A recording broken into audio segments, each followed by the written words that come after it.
Ал енді мына орындалайын деп отырған шығармамыз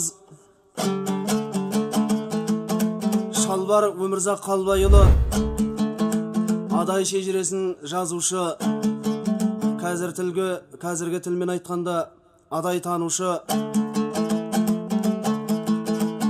адайдан өткен жайсаңдары деген бір азырақ толғағаны бар екен, содан біраз сөйлейік.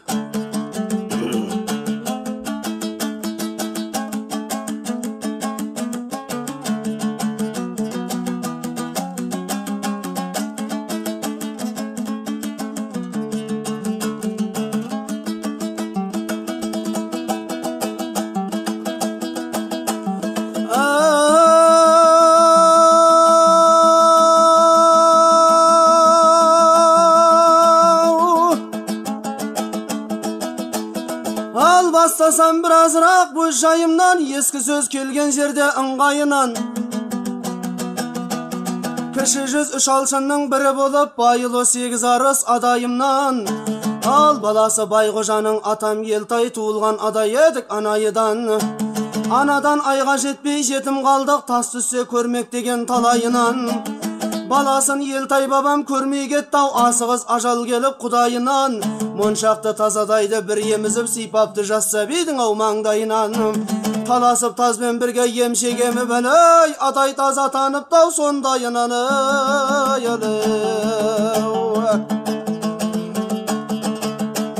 Ал болғанда 8 арыс 8 ауыл, Құдайке келін берді баласы екен. Немере 8 бірдей арасында ер қосай ұлағаттай ағасы екен. Көшкенде елін қосай бастайды екен, айтқанын інілер қостайды екен. Ал тайт десе тентектер ау сөзін сыйлап, құрығын қолындағы тастайды екен. Ер қосай ақыл айтып құнан орыс ақпанына, тобышпен мұңалдалып қапталына. Үлкені мұңалдағы үлкен келін, сапырып сарығымыз мақпалына. Тәзіке балықшымен жеменейі ол күнде бәрді ортақ тапқанына. Ал мұңалдың кіші әйелі тоқбикесі, қосайдың бұл келінге жоқ өкпесі. 8 үй адай ауыл іштерінде келіннің сол күндегі ең кенжесі. Бұрынғы шалдар айтқан әңгіме екен айдай, болса да азын аулақ барға тесің.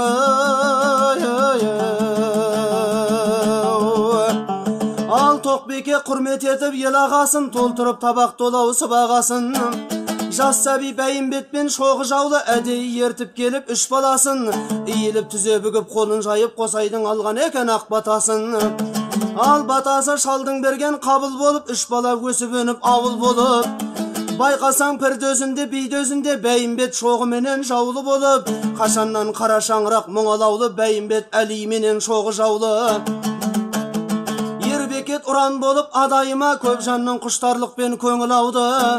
Ер жанақ сармыспенен аман тұрлы, қайтарған досан батыр талай жауды. Бәйменбет жарыматжан тілегені, бәсеке бітірді ғой талай дауды. Өзгеріп ауысса да заман талай, әдетті ұмытқан жоқ біздің адай. Үлкені қара шаңырақ мұңал болып, келеді ақ орнында әлі қосай. Ал ер қосай жарылға деп батаңыздан, Ербекет әруақтай атаңыздан. Жар болып жаппараллау шапағатым, жақсылар шығып еді ортаңыздан. Туыстап өмір темір атқа мініп, шыққанда атағозы жұртымыздан. Аңдысқан ағайынның қырысынып, көз салмай кетіп еді ау сыртымыздан. Сейілхан 8 арыс Маңғыстауда, сескеніп жерім берді аудан қымыздан. Ал айтқанда ерлерімді бұрын өткен, қастасқан дұшпанына зәрін төккен. Арыстан айбатындай атағозы, бауыздап құтлық сейіт қанын төккен. Ай туысы иман намаз шаршы топта, арқалап атанлардау бәсекеткен. Ер шабай әруақтау батырыңыз, ал алысып айдақарға жүре кеткен. Есімбет мерген шалың Маңғыстауда, айтызып Сейілханмен дере кеткен. Көзі жоқ соңғыларға аты қалдау, баянсыз жалған едің дүниен еткені. Ал ағайын тыңдасаңдар тыныш отыр, бұл өзі кітап емес ашып оқыр.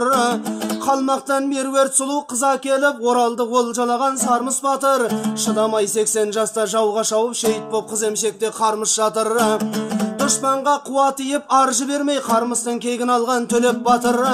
Болса да балуан Нияз жауда жазым, адайдан құтылған жоқ бөрі батыр. Айқайы арыстанды сескендірген бір төбе сүйін қара нарым жатыр. Маңғыстау Үштібектің саласында ерлерім айқас қылған орын жатыр. Бұл күнде ата қоныс Маңғыстауым, төрттілік өріс толы малым жатыр. Өзгеріп ауысса да заман талай, Саураннан сырт айналған жолым жатыр. Көгаса Бақыржаннан түскен жері, Оғланды ұшпасында шалым жатыр. Ал Абдулла Алдияр мен Қайырбекан, Хазірет Ақунишан толып жатыр. Рухы ырза болсын өл әруақ, айтылмай талай шалдар қалып жатыр. Баласы Қадырқұлдың қозы бағым, қалмаққа қарсы шауып болды жазым. Тастамай ағасының ақ денесін өңгеріп алып шыққан ер жанағым. Дұшпаннан даңқыменен сескендірген ертөкөш есен сары құл барағым. Қарсылас қастасына зәрін төгіп, Сейітті байлап алған ер лабағым. Белгілі Балуанияз Тұрманбетпен көті бар Амантұрлы қожалағым. Айтқанда жақындатып кешегіні, қандатқан Бердәулетпен жоламаным. Сөз етсем толып жатыр батырларың, бәрі де бөтен емес жақындарың. Ерлерді жауға мақтап шаптырыптай, қалния шалбардағау ақындарың. Құдайке келім берді құралдарың, ербекет сыйынатын ұрандарың. Туғыстап асар сопы тұрады екен, шақырып қалыңадай жақындарын. Қалқаның көктасына қолы жетіп, Меккеде қалған екен шол залдарың. Ай, дүниеден бабаларың солай өткен айдай, осыны білесің бау адайларым, адайларым. Ал жиылы құрал қылған көп адайым, әлі де өткендерге ой салайын. Халқымда батырда көп, ақында көп, осындай жиналғанда еске алайын. Ал мына үркіткен қас дұшпанын дабылымен, айтулы атағозы ер шабайым. Айқасқан ақ патшаның әскерімен, Серғазы Дәуімшармен құдабайым. Туыстап өмір темір жүрген кезде, қырсысыз қылған екен ат маңдайын. Патшаға бағынбаған досан батыр, басында Сардар төбе тұрмыңбайым.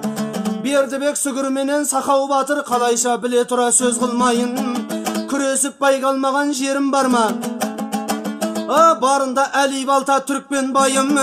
Кешегі құрмашпенен қанға байым, ақ қиық көзден атқан құралайын. Еске алып шейіт кеткен ерлерімді, көңілдің қайғы мұңын шығарайын. Ал айтылған батырлардың жалғас едау, дұшпанын көрсе қияр алмас едау. Ал мына айбынды қара жалғас, айбынды қара жалғас аман жолым, кешегі бармақпенен түбір құлым. Кезінде кем болған жоқ білесіңдер, белгілі Бермағанбет қара құлым. Жүзінде арыстанның айбаты бар, қатепті дүйсен едау қаранарым. Қосарыз қызыл менен бейсен қали, жарасат айтуыма қолда барым. Ортамда орны жатыр өздері жоқ, пәнейден бақи кешкен ағаларым. Еске алып торқалы той жиындарда, азырақ көңілімнен сөз арнадым. Билікте Бәйменбетпен қалды байым, орынды тауып айтқан сөзің қайын. Әтембек Сейітпенен жарым әтчән, тілеген Батанияз Айдарбайым. Дұшпанға сөзден есе жібермеген, шешіпті ақылменен даудың жайын. Елімде билерді көп, шешенді көп, қалдырмай бәрін айтып не қылайын. Кешегі Тобанияз Сыдиықты, білесің айтпасам да онадайым. Өришан Жалаулы мен Дауылбекес, ұмытпай оларды дау еске алайын. Айтқышым Зәкәрия күйші есір, және де Абыл күйші өскін байым. Есіме Еспағанбет жыры түссе, дариядай толқып тұрған тасқындаймын. Ол жашы қабақпенен шалбар дастан, айтылмай күйен кімін қалдау енді адайым.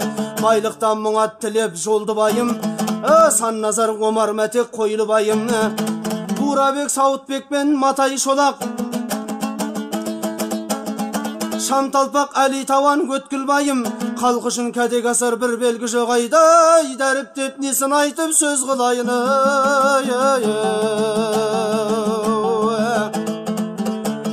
Ал айтулы Абыл Нұрым өгізбайым, Қалнияз Қалым менен Аралбайым. Солардың толғау сөзі еске түссе, тұлпардай туды көрген тұралмаймын. Кен жақтан қашаған мен қарасайым, сәтті құлы шамғын сүгір ұзақбайым. Ал артында ұмытылмас шырық алдау, жас балдар айтып бүгін қызықтайтын. Қайып пен Ақбөбектің әні қалдау, жастарым шырқап бүгін шалықтайтын. Мұсаның едіге мен қобыландысы, жұрттыңдап ұзақтыңда жалықпайтын. Жар болсын ағалардың әруағы, көңіліме сөз оралдау шарықтайтын. Қалнияз қашаған ғой менің бабам, алшында айтқыш еді ау қорықпайтын. Аралас әлім табын ағайындар, түбі бір туысқаның талайың бар. Үш алшын игі қазақ бөтен емес, бәріңе ортақ еді ау өткен шалдар. Аңыз боп аты қалды өздері жоқ, о дүние сапарына көшкен шалдар. Ақ өлсе іні болып мұрагерің айдай, олардың орнын басқан соңғы балдары.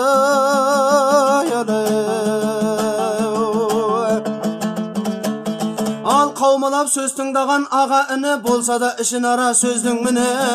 Көбісі көн әңгіме болғандықтан, шамадан шалғай кетсем сөкпе мені. Өмірзақ мұны жазған Қалбайұлы, осымен аяқталсын сөзім енді. Мен өзім ақында мен, жыршыда мен, әңгіме өлең қылдым естігеннен. Шалдарды азда болса атап өттім, ай ағайын ырза болың осы менен.